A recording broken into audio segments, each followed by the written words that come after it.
Et alors, professeur, quels sont les résultats de l'étude concernant le cancer du sein chez les FIDES? Alors, ce n'est pas une bonne nouvelle, puisqu'on a trouvé que le risque de cancer du sein chez les filles DES était multiplié par 2. Alors, où se situe ce risque? Si on compare aux différentes situations de risque, on peut estimer que ce risque est modéré. Alors, qu'est-ce que cela veut dire?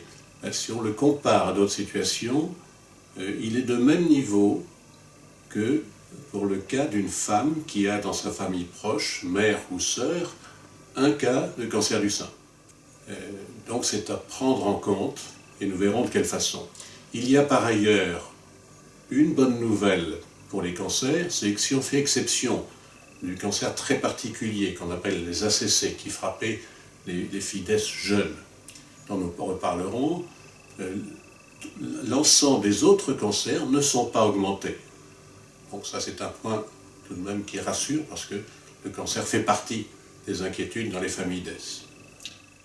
D'accord, donc si je comprends bien, l'augmentation du risque de cancer du sein chez les FIDES est un des facteurs à prendre en compte pour faire une analyse globale, afin que notre médecin nous propose un rythme de mammographie. Tout à fait. Lui va évaluer l'ensemble des éléments de risque personnels. Ce qui va compter, c'est par exemple l'âge de la ménopause, les grossesses, leur âge, etc. et des cas familiaux.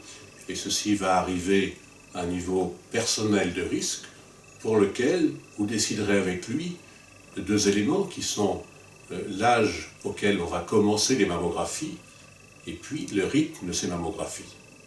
Entendu.